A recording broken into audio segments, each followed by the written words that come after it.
अस्सलाम वालेकुम। Welcome to my channel teachers cooking. आज हम आलू बैंगन और गोश्त का सालन बनाने लगे हैं, तो चलें शुरू करते हैं। बिस्मिल्लाहिर्रहमानिर्रहीम।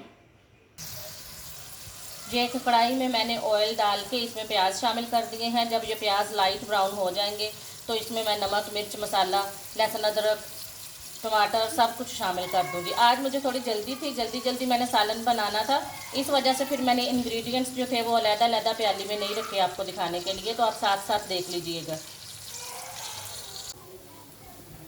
जैसे ही प्याज लाइट ब्राउन हुए हैं इसमें मैं ये मसाले शामिल कर दूंगी।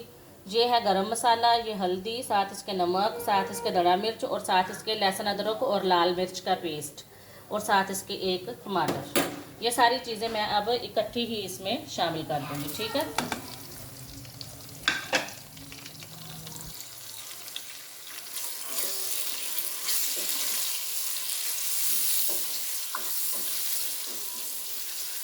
जैसे ही ये हमारा अच्छा सा फाइन सा मसाला तैयार हो जाएगा तो हम इसमें गोश्त शामिल कर देंगे।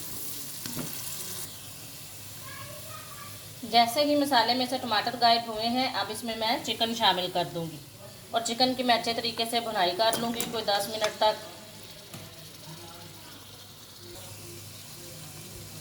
जब आप गोश्त की भुनाई किया करें तो आंच दरमियानी रखा करें। अगर आप तेज़ आंच पे ये प्रोसीजर करोगे तो फिर गोश्त जो है वो ऊपर से ब्लैक हो जाएगा और अंदर से वो कच्चा रह जाएगा। अगर आंच दरमियानी हो तो फिर क्या चिकन अच्छे तरीके से गल जाता है और उसका टेस्ट जो है वो भी ज़्यादा अच्छा आता है।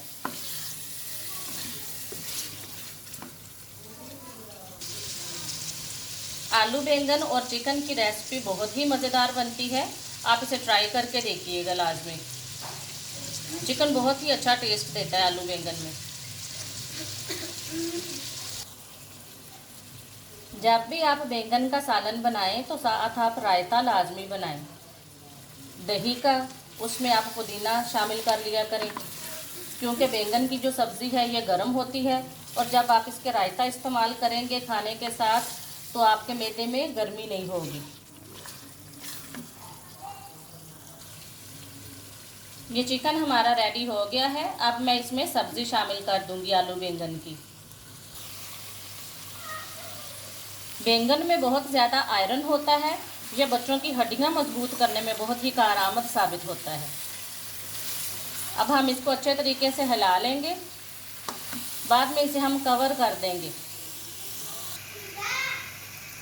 ये सब्ज़ी को मैंने अच्छे तरीके से मिक्स कर लिया है। अब मैं इसको ढाँप के रखने लगी हूँ। नीचे आंच मैंने इसके कर दी है हल्की और सिर्फ आधा कप ये वाला पानी का जो था, आधा कप वो मैंने इसमें डाला है, वो भी ये अपना चम्मच जो था वो साफ़ करने के लिए।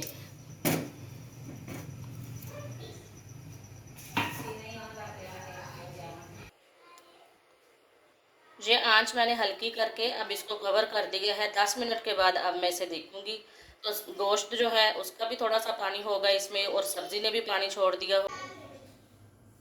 ये जब तक मेरा सालन जो है वो पक रहा है, मैंने सब्ज़ मिर्च और पुदीने का पेस्ट तैयार करके दही में शामिल कर दी है। ये मेरा रायता जो है वो तैयार हो गया। सिर्फ 2 चीज़ें डाली हैं मैंने, पुदीना और साथ इसके एक सब्ज़ मिर्च, बस।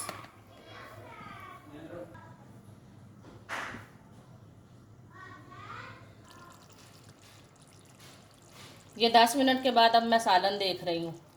सब्ज़ी ने भी अपना पानी छोड़ दिया है और गोश्त का भी पानी होगा इसमें लाजमी। अब ये हमारी जो सब्ज़ी है ये गल गई होगी, देखते हैं।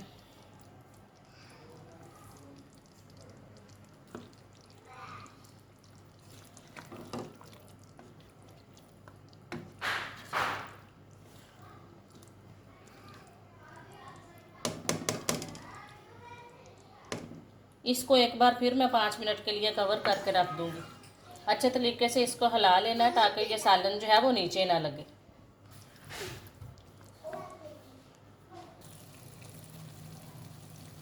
ये आलू बैंगनी और गोश्त का सालन हमारा बहुत अच्छे तरीके से रेडी हो गया है। घी जो है वो अलग होना शुरू हो गया। देखिए मैं आपको दिखाती हूँ, ये देखें। बहुत ही अच्छा सालन तैयार हो गया माशाल्लाह। अब मैं इसके ऊपर सब्ज़ धनिया डाल दूँगी।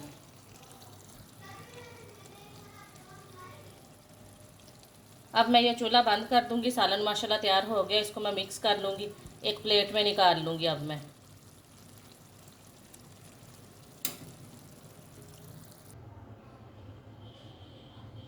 ये प्लेट में मैंने सालन निकाल लिया है। ये बहुत ही मज़ेदार बैंगनी आलू और गोश्त का सालन जो है वो रेडी हो गया है। मुझे उम्मीद है आपको मेरी ये रेसिपी अच्छी लगी होगी। अगर आपको मेरी ये रेसिपी अच्छी लगी है तो मेरे चैनल को सब्सक्राइब करें, लाइक करें, शेयर करें, बेल आइकॉन भी प्रेस करें। Thank you very much. Teachers cooking. बैंगनी के सालन को हमेशा रायते के साथ सर्व किया करें। अल्लाह हाफिज़। Thank you.